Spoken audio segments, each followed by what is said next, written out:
After 2 months away, this author has a mountain of work waiting. But there's only one thing that's been on my mind. Are you still alive? Hi, I'm G, and that's just the letter G. And like my stories, my path as a writer has taken some unexpected turns. I started my journey in Germany, found new inspiration during my time as a safari guide in South Africa, and now a little off-grid cabin in the Australian southwest is where my stories come alive.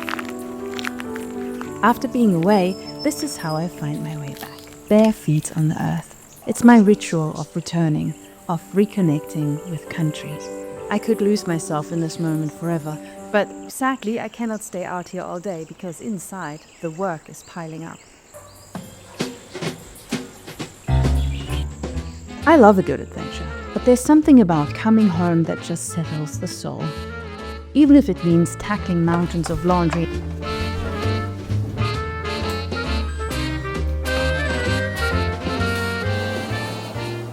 This room is where the magic happens. I bounce between traditionally published travel memoirs and self-publishing magical women's fiction. Oh, and speaking of magic, that's my debut novel, The Anywhere Hotel. It's about a magical hotel that takes you anywhere in a heartbeat, filled with a cast of misfits running from their past. Ah, now that is much better. But back to that sourdough starter.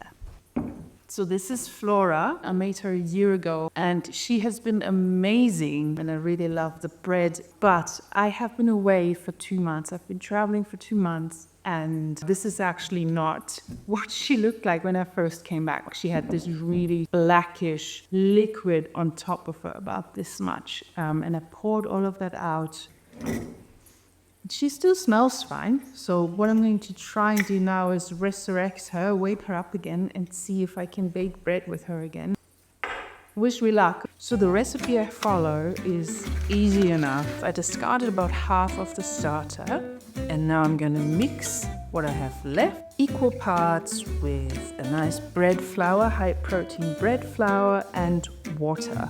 And I don't measure anything. This is very much a gut feeling. I might even use a bit more flour now, just because she has been sleeping for such a long time, and when you sleep for such a long time, I'm sure you're quite hungry. I'm gonna add the water on top. Yep, that looks about right. And we're gonna give that a good stir. So it's nice and warm. And I'm just gonna leave her slightly open so she can breathe a little and hope that she will rise again and she'll wake from her slumber. I actually have to do the same now after 2 months away. I just need to get my mojo back on and get my life in order. The first week back home is always a bit chaotic, trying to find my rhythm, getting the office set up just right. Actually, sorry, I can't do this. I've got to be honest here. This is not my first week back. It is actually my second. I spent the first week in bed, battling the flu, battling jet lag, and battling procrastination. And that is pretty normal for me to do whenever I come back home. It is totally standard for me to do absolutely nothing for at least 7 days. It takes me a very, very long time to get back into the swing of things and actually start working and start writing. And I know that about myself now, and I have become a lot gentler with myself because I've come to realize that this procrastination is actually a necessary part of my process in order to create a whole lot of doing nothing and a whole lot of mundane tasks unnecessary for me to get into the zone. Trust me, the one thing every author can never have enough of is time. Copious amounts of time with nothing coming up in the schedule, no meetings, no phone calls, nothing. If I can look at the upcoming week and all I see is mountains of time and nothing else coming up, I know it's going to be a good writing week. That is actually one of the most important things. This is one of my ultimate favorite things, is having a lot of time and having a lot of freedom. There's actually 3 values that I go by in life, and that is freedom, purpose, and love. Those 3 things. If I ever was to get a tattoo, I would get a tattoo of that. Freedom, love, and purpose. Love, freedom, and purpose. Purpose, freedom, love. You get the idea. And so that is something that I'm incredibly grateful to have right now, and it is clearly something that I have prioritized. I live in a remote cabin somewhere off grid, and it's something that Frank and I have in common, that we wanted to live out in nature where we can just get our bush fix and at the same time get the work done. That is the priority right now. That might of course change in the future, but for now, that is it.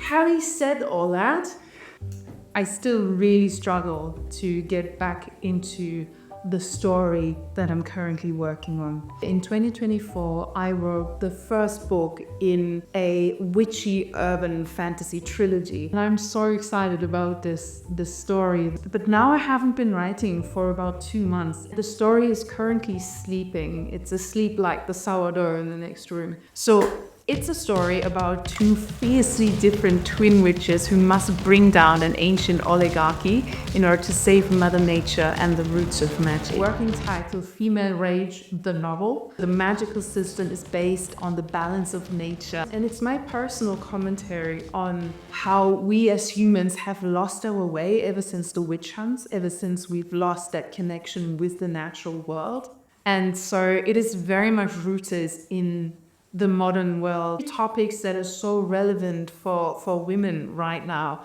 Female rage, rewilding, getting back to the roots, connecting with nature and being loud and being uncomfortable and questioning also how we as women treat one another. Aside from that, it is an incredibly entertaining story. I love writing this book so much.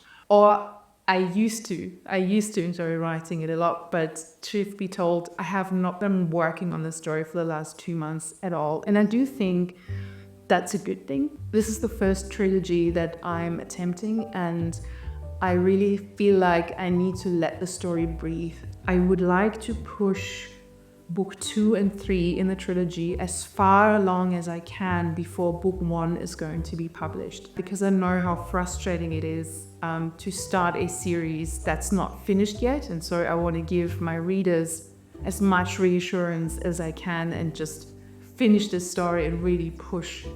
It's probably going to take me several weeks now to edit and find all the mistakes that I can now discover, because now I'll be able to read the story as a reader and not so much as a writer. So far the theory goes, but now I just need to somehow manage to get back into the story. I think the best way to do this now is to actually just start reading and see how I feel about this after 2 months. But no matter how hard I try, I just cannot get into writing mode.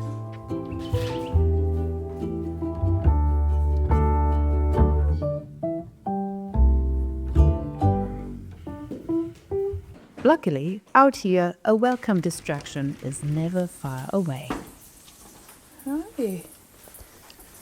How have you been? Oh, You're a fright, huh? I'm sorry. well, while I'm out here, might as well do the laundry then.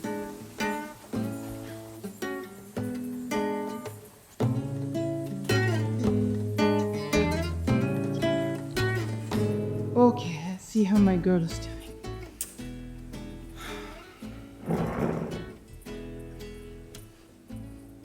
She smells good, and she has risen, and there's a lot of bubbles as well. I don't know if you can see.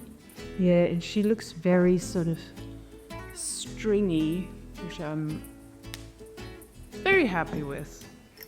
But to be sure that she is indeed ready, what I like to do is just to put a little bit of water in a bowl, and then I'll put a sample of Flora into the water, and if it floats, it means she's ready to use for baking. Put some water, and then we just take it a little bit. So now we hope she swims. Ooh Yeah, that is definitely floating. All right, now we can actually make the dough. So I just stepped away. So I put 100 grams of the active starter into this little cup, and now all that's left to do is mix it all together.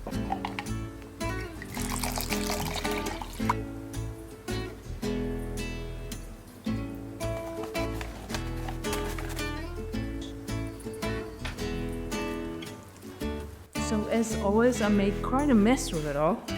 Every time I do this, I think to myself, I need a bigger bowl.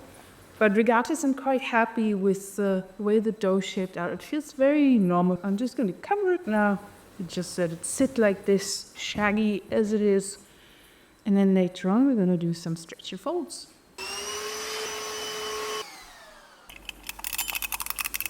Okay, now let's try this writing thing again. Maybe putting on my glasses will help. Ah, crap. Now the real work begins. Now it's all just a matter of stretching and folding. So, I'm gonna make a mess again, but that's okay. Probably my favorite part, using my hands. I really enjoy that.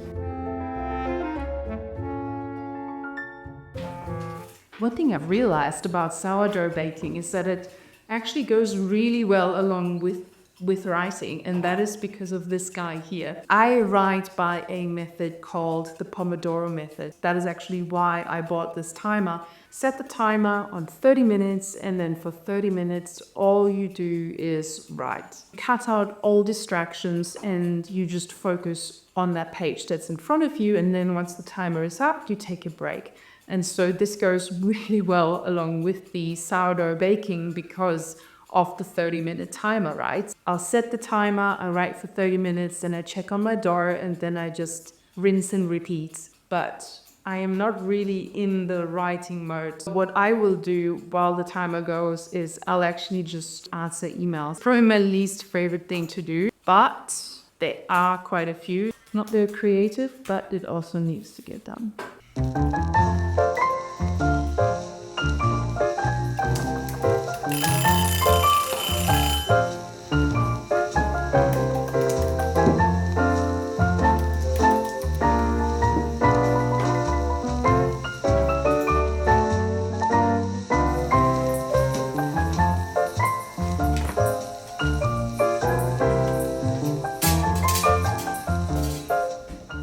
Well, I must say the sourdough is behaving very, very well. So I've done all my stretch and folds, and now I'm just going to let Flora sit there for a couple of hours while I wind down and finish my day. And then later on, just before I go to bed, I will shape her and put her into a different container, and then that container goes into the fridge, and then tomorrow morning, I can finally start to bake. Sourdough really isn't for anyone who enjoys quick results, but that is, again, why I think it goes so well with creative work, because it takes a while to create something beautiful in the end. As for me, I still haven't quite found my mojo. It was a whole lot of admin stuff that I got done today, which is also important. I did read about a quarter of book one, but by no stretch was this creative work today, and I'm starting to get a little bit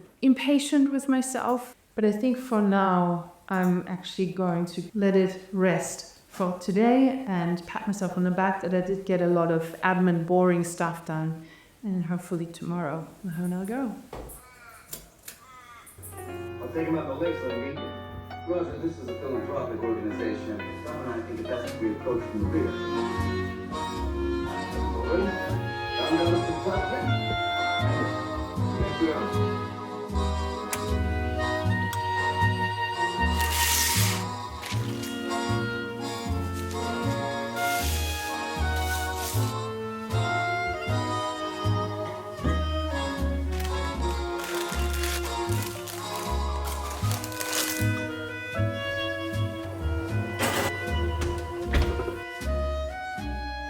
So it is the next morning and the sourdough is still looking very, very promising, but I really don't know if I have truly saved it until I have baked it and until I've tasted it. So I've just put it in the oven and now I just need to wait another 15-20 minutes or so. And what better way to pass the time than to try my luck at writing again. And who would have thought, while the sourdough rises, so do the words. You know what I've learned about creativity? It's a lot like the sourdough starter thing. Sometimes it looks dormant, quiet, like nothing's happening at all. And we worry, have we lost it? Will it ever come back? But given enough time and trust, and yes, even those moments we call procrastination, it proves itself more resilient than we imagined. Because sometimes what looks like doing nothing is actually the most important work of all.